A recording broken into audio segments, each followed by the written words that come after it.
Nossos estudos se baseiam no livro do Dr. Donald Tanner.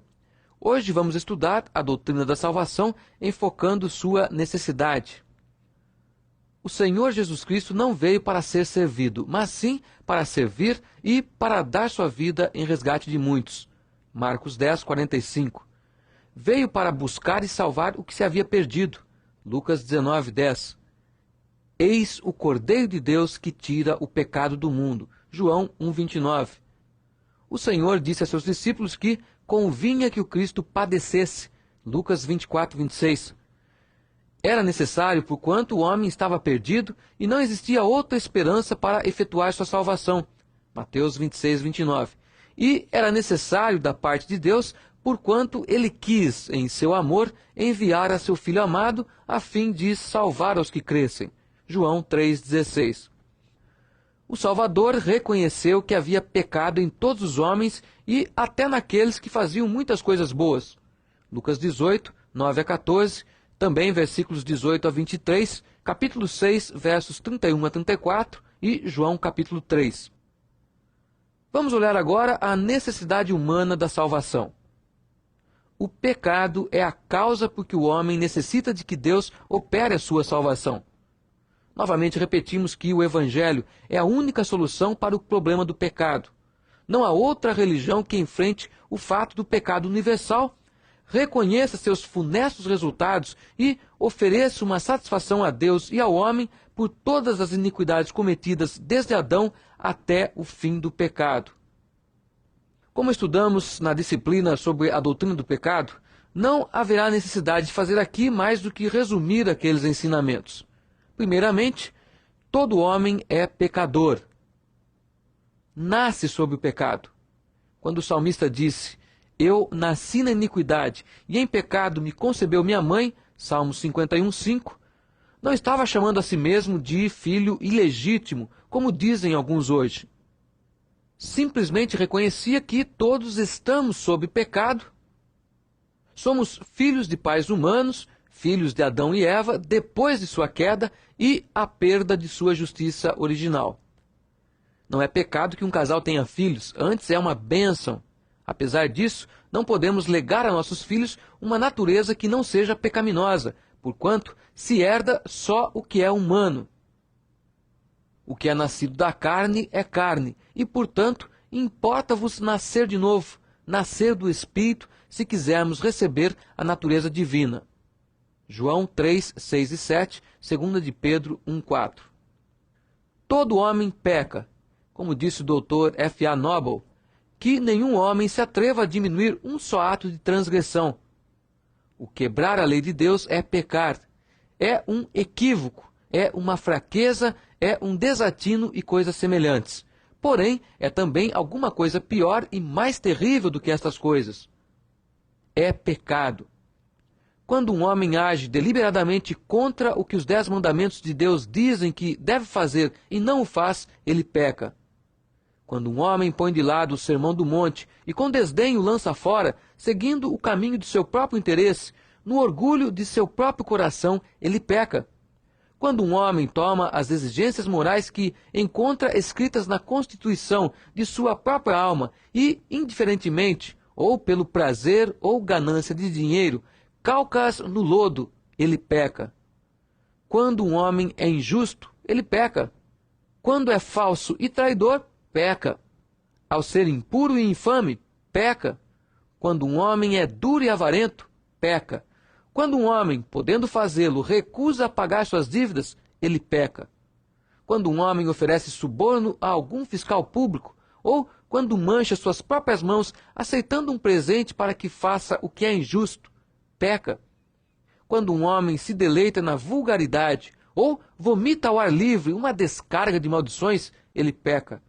Ao mentir, peca. Ao oprimir seus concidadãos, desprezando os humildes e sem coração, tapa seus ouvidos ao clamor dos necessitados, peca. Quando um homem rouba, desfalca, falsifica, faz a juventude extraviar-se, atraiçoa a confiança dos inocentes e crédulos, comete pecado. Quando um homem está tão resolvido a seguir seus próprios desígnios que não lhe importam os meios de consegui-los, nem lhe impressionam as lágrimas derramadas, nem os corações aflitos pela agonia. Contanto que consiga os seus propósitos, ele peca. Quando concebe e fomenta o ódio, dá rédeas soltas aos sentimentos de inveja e ciúmes, falando amargamente e caluniando, está pecando. Quando um homem permite que sua vida consista dos apetites e paixões carnais e desperdiça todas as possibilidades excelentes e espirituais de sua natureza, peca. Se levanta a sua própria vontade em oposição à vontade divina, peca. Quando recusa andar em sua direção, na direção de Deus, com toda a luz que possui, e recusa a ajustar a sua vida às normas altas que conhece, peca. Enquanto a constituição da alma for o que é, e o sistema de governo moral sob o qual vivemos, em que existem tantas diferenças patentes e intransigentes entre o verdadeiro e o falso, o puro e o impuro, o justo e o injusto permanecer como é, a transgressão será pecado. Não há outra designação que se enquadre nem se complete a não ser esta designação de pecado. Além disto, devemos lembrar que não só as más ações são pecados, mas também as boas obras feitas com motivo indigno são pecado. O propósito certo para que as boas ações sejam aceitas diante de Deus é a glória de Deus. 1 Coríntios 10:31. O que fazemos para nós mesmos, seja visando a glória, a fama, ao proveito próprio, com o fim de vivermos como queremos e gozar a vida indignamente, ou ainda o que deixamos de fazer somente por não queremos sofrer a má reputação, ou por julgá-lo indigno por si mesmo, tais motivos não glorificam a Deus. Devemos tomar uma decisão. Fazê-lo ou não fazê-lo, conforme esteja ou não de acordo com a lei de Deus e resulte para a sua eterna glória. Precisamos trabalhar e ganhar dinheiro para podermos viver e manter a família. Mas o motivo supremo da vida deve ser a glória de Deus. E o mesmo motivo deve levar-nos a constituir família. Até o ponto em que não alcançarmos o cumprimento desse dever, pecamos. O pecado é condenado e castigado. Foi o próprio Senhor Jesus Cristo que disse: irão estes para o castigo eterno, porém os justos para a vida eterna. Mateus 25:46. Muitos se esforçam para provar que o castigo do pecado não é eterno. Porém aqui, aquele que é a personificação do amor, que é mais misericordioso que nenhum outro homem, mas que conhece todas as coisas com perfeição, disse que o tormento dos perdidos é tão duradouro quanto o gozo dos salvos.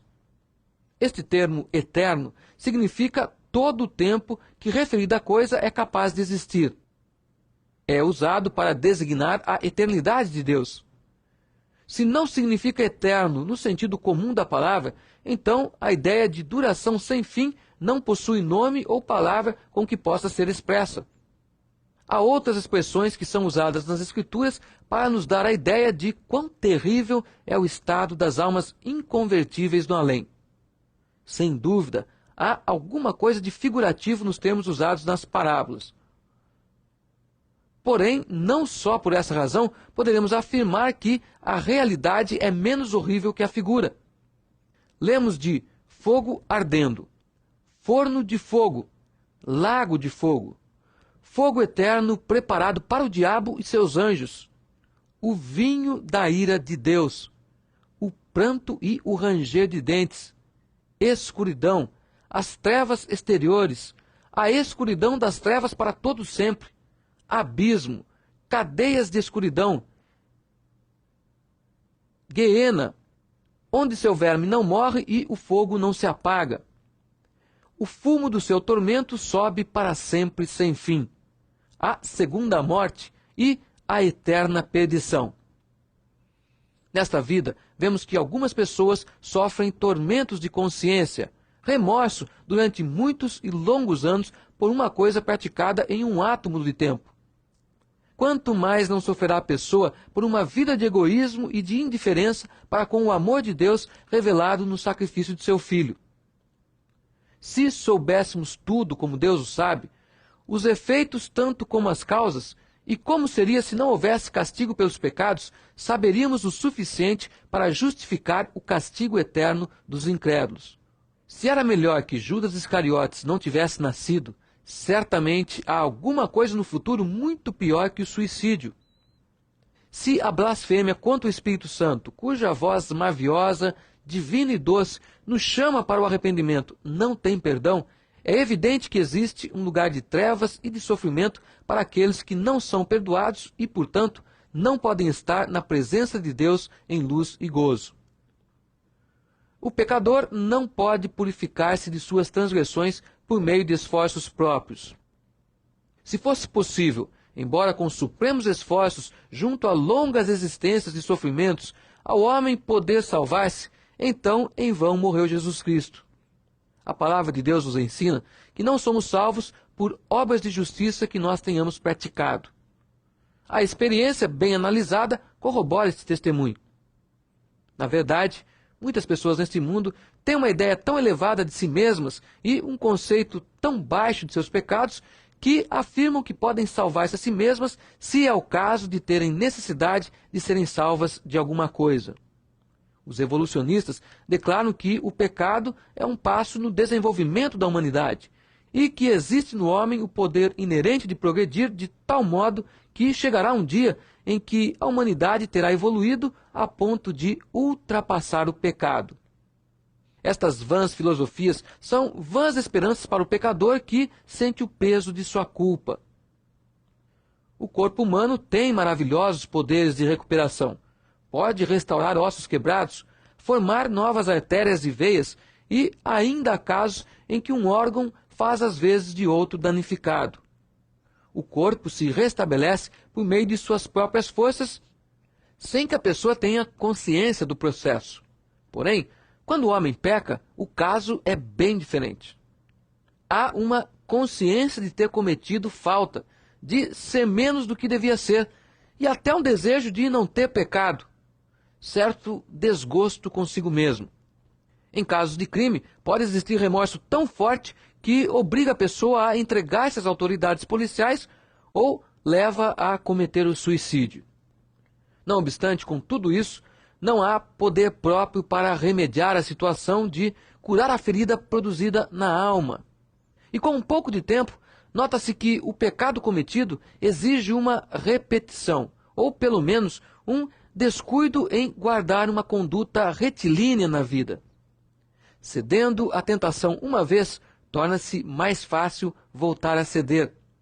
Para reparar o dano moral já feito, ou ainda para manter a posição sem descer mais, há necessidade de auxílio de fora. Somente em Jesus Cristo e seu Evangelho há esperança de expiação e restabelecimento. Ele pode restaurar os anos que foram consumidos pelo gafanhoto migrador, Joel 2:25. O homem está sujeito ao mandamento de amar a Deus com todas as suas forças e nunca pode fazer alguma coisa extra para reparar as faltas de ontem e de anteontem. Ninguém pode voltar à inocência e ter comunhão com Deus por meio de esforços propriamente seus. Deve arrepender-se, sim. Deve confiar na graça divina, sim. Porém, é necessário aproximar-se de Deus de acordo com o modo e a base por Deus mesmo designados.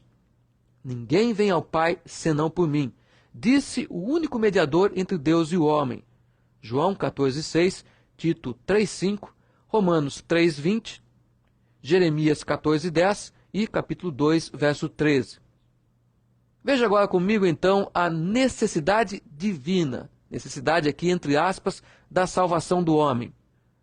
Como já temos explicado, em última análise, não há uma necessidade em Deus para a salvação da humanidade. Há salvação porque Deus a estabeleceu, não que Ele mesmo necessitasse dela. Como existiu antes de haver homens, assim poderia Deus existir para sempre, sem existir o homem. Porém, uma vez decretada a salvação, houve necessidade de que Deus consumasse aquilo que decretara, e assim podemos estudar a, entre aspas, necessidade divina da salvação. Podemos dizer que é o resultado antes dos motivos divinos que são revelados para ele operar a redenção. Deus sempre opera com sabedoria, o que importa dizer que tem bons motivos para fazê-lo. Marcos 7,31. É fácil agora perceber a sabedoria do plano divino, que Deus mesmo se encarnasse, vivesse entre os homens, vencendo toda tentação e fazendo o bem, sendo crucificado, sepultado, tendo ressuscitado e retornado ao céu. É um método único para satisfazer as exigências da justiça divina e, ao mesmo tempo, agir eficazmente na mente e no coração do homem para trazê-lo ao arrependimento e à fé. Também, ninguém sugeriu o plano mais sábio que preenchesse todos os requisitos divinos e humanos para efetuar a salvação do homem rebelde. Não obstante, não é por isso que possamos dizer que Deus estava obrigado a adotar esse plano. Devemos alegrar-nos pela perfeita obra da expiação, reconhecendo que a vontade divina o tem feito assim porque o desejou em sua sabedoria e amor. Limitou-se a divindade a este método, embora com o sacrifício da vida do Filho, e nisto vemos a sua graça e, aceitando-a, somos salvos. João 3, 14 e 15, Mateus 16, 21, Lucas 24, 26, Efésios 1, 11. A salvação foi necessária para cumprir a promessa e o plano revelado por Deus. Visto que Deus decidira prover uma salvação para o homem, pôde introduzir uma nota brilhante de esperança na sua condenação à desobediência de Adão e Eva, prometendo que a semente da mulher feriria a cabeça da serpente, embora isso custasse a ele mesmo uma ferida que receberia no calcanhar. Gênesis 3,15. Na segunda lição do curso de Introdução ao Velho Testamento 1, traçam-se, através da Bíblia, o fio escarlate e o fio de púrpura, simbolizando como o Espírito Santo, por boca dos profetas, repetira essa promessa várias vezes, de modo que a esperança do Messias prometido chegou a ser a preocupação principal da nação escolhida para ser o veículo para a sua encarnação. O capítulo 53 de Isaías é um exemplo precioso desta verdade. Depois, embora se passassem milhares de anos antes de seu advento, Deus não pôde esquecer-se da sua promessa e lemos: vindo, porém, a plenitude do tempo, Deus enviou seu Filho, nascido de mulher, nascido sob a lei, para resgatar os que estavam sob a lei, a fim de que recebêssemos a adoção de filhos. Gálatas 4, 4 e 5. Também o propósito de tantos sacrifícios de animais, desde Abel até a última Páscoa do Senhor, com os seus discípulos, conforme a lei de remissão, por meio de derramamento de sangue, teve pleno cumprimento no sacrifício do Cordeiro de Deus que tira o pecado do mundo. João 1,29. Muitos símbolos e figuras do sacrifício supremo foram usados para preparar o povo para uma compreensão da redenção em Cristo. Tudo isto tinha de ter o seu cumprimento e as esperanças assim estimuladas não foram frustradas. O Salvador veio e cumpriu a vontade divina, abrindo o caminho para a salvação do pecador. De pura graça decretou a redenção dos pecadores que crescem no Salvador. E em sua graça repetia sua promessa e explicava como iria consumar-se. Em sua graça levou ao pleno cumprimento o seu plano. E agora oferece de pura graça a salvação eterna a todo aquele que crê. A redenção tornou-se necessária por causa da lei de Deus. Isto também é verdade se levarmos em conta primeiro que segue ao decreto da soberana vontade divina de salvar. Determinada a salvação, o plano para a sua consumação tornou-se necessária uma satisfação da lei da justiça eterna. O doutor A.W. Pink diz: a lei exige conformidade com seus preceitos. Quanto mais perfeita a lei, maior é a obrigação de respeitá-la. Dada uma lei santa, justa e boa, Romanos 7,12, a obediência a ela é imperativa. Para Deus anulá-la, ou mesmo suspendê-la, importaria em confessar que a lei tivesse algum defeito. Isto não pode ser. Assim sendo, as Escrituras, feitas sob a lei, têm obrigação de prestar obediência.